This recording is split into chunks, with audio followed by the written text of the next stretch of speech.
Today I am going to show you one of the best anime movies ever made in the world, যার নাম spirited away. এটি একটি Japanese animation family fantasy horror type film যা Hayao Miyazaki দ্বারা 2001 সালে পরিচালিত হয়, মানে আজ থেকে প্রায় 23 বছর আগে। অ্যানিমেটি 2003 সালে কোনো এক ক্যাটাগরির জন্য অস্কার অ্যাওয়ার্ডও পেয়েছিল, অর্থাৎ আপনারা বুঝতে পারতেছেন যে অ্যানিমেটি কীরকম দুর্দান্ত ছিল। অ্যানিমেটি যে স্টুডিও থেকে প্রডিউস করা হয়েছিল তার নাম ঘিবলি বা গিবলি বলে এমন কিছু ছিল। আর সবচাইতে ইন্টারেস্টিং যে বিষয় তা হলো, আপনারা যদি গুগলে গিয়ে top 10 anime of all time লিখে সার্চ করেন তাহলে প্রায় 6-7টার মতো অ্যানিমে দেখবেন যে এই গিবলি নামের স্টুডিও থেকেই প্রডিউস করা হয়েছে। স্পিরিটেড অ্যাওয়ে অ্যানিমেটির যে মেন ক্যারেক্টার রয়েছে তার বয়স মোটেই মাত্র 10 বছর, আর তার নাম হলো চিহিরো। অ্যানিমেটির শুরুতেই আমরা দেখতে পারি যে চিহিরো আর তার পরিবার মিলে ইচ্ছে না থাকা সত্ত্বেও শহর ছেড়ে অন্য এক শহরে বসবাসের জন্য বেরিয়ে পড়ে। যখন তারা তাদের পুরনো শহর নতুন বাসস্থানের সন্ধানে যাচ্ছিল তখন তারা গিয়ে দাঁড়ায় এক অদ্ভুত টানেলের সামনে। চিহিরোর বাবা মা সেই টানেলটি দেখে তার ভিতরে যেতে চায়, কিন্তু চিহিরো এতে রাজি হয় না। চিহিরোর বাবা মা চিহিরোকে তোয়াক্কা না করে টানেলের ভিতরে যেতে থাকে। তা দেখে চিহিরো ভিতরে চলে যায়। টানেলের ওপাশে গিয়ে তারা অদ্ভুত এক সুন্দর গ্রাম দেখতে পায়। চিহিরোর বাবা মা গল্প করতে করতে ঘুরে ঘুরে সেই গ্রামটি দেখতে থাকে। এক পর্যায়ে গিয়ে তারা অতুলনীয় সুস্বাদুময় খাবারের ঘ্রাণ পায়। চিহিরো আর তার পরিবার মনে করে হয়তো ব্যবসায়ের জন্য কেউ এখানে স্টল খুলে রেখেছে।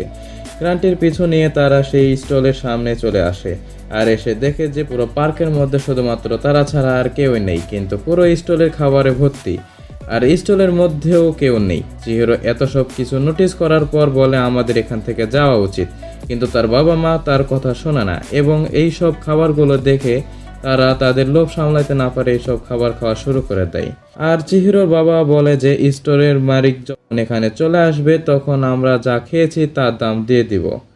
চিহিরো এখনও বাইরেই রয়েছে। সে ঘুরে ঘুরে গ্রামটি দেখতে থাকে এবং এক পর্যায়ে গিয়ে সে একটি ব্রিজের সামনে গিয়ে পৌঁছায়।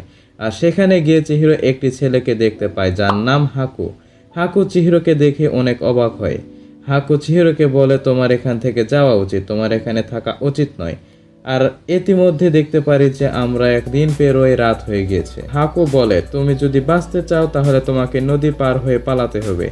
চিহিরো তখন দৌড়াতে দৌড়াতে ফুড স্টলের কাছে চলে যায়। সেখানে গিয়ে সে দেখে তার বাবা মা শহরে পরিবর্তন হয়ে গেছে, অর্থাৎ কুকুরে। চিহিরো তখন এই দৃশ্যটি দেখে পুরাই ভয় পেয়ে যায় আর দৌড়াতে দৌড়াতে গিয়ে নদীর কিনারায় পৌঁছায়। আর সেখানে গিয়ে সে দেখতে পারে যে বিরাট বড় একটা জাহাজ সেখানে আইসা পৌঁছেছে, আর সেই জাহাজ থেকে অদ্ভুত টাইপের স্পিরিট, ঘোস্ট, প্রেত, আত্মা বের হইতেছে।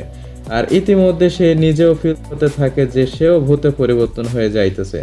আর তখনই সেখানে আইসা পৌঁছায় হাকু। হাকু তখন চিহিরোকে একটি ওষুধ দেয় আর বলে তুমি ওষুধটি খেয়ে নাও, তাহলে তুমি আর অদৃশ্য হবে না। তারপর গিয়ে সে এই ভুতুরে গ্রামের মধ্যে নিজেকে বাঁচিয়ে রাখে। ওকে গাইস, এরপর আরো অনেক কিছুই হয় তা আমি আর বলতে চাচ্ছি না, কারণ সবকিছুই যদি আমি বলে দিই তাহলে এনিমেটি আপনারা দেখে আর মজা পাবেন না। তো এরপর চিহিরো কিভাবে এই ভুতুরে গ্রামের মধ্যে সার্ভাইভ করে নিজেকে বাঁচিয়ে রাখে আর তার বাবা মাকে বাঁচিয়ে এই অভিশপ্ত গ্রাম থেকে বেঁচে ফিরতে পারে তা দেখতে হলে অবশ্যই আপনারাও দেখুন স্পিরিটেড অ্যাওয়ে। অ্যানিমেটি হিন্দি এবং ইংলিশ দুটো ল্যাঙ্গুয়েজেই অ্যাভেলেবেল আছে। তো আজকের জন্য এই পর্যন্তই, দেখা হবে আবার নতুন একটি ভিডিওতে। ততক্ষণ পর্যন্ত ভালো থাকবেন, সুস্থ থাকবেন আর নিজের পরিবারের খেয়াল রাখবেন। ফি আমানিল্লাহ।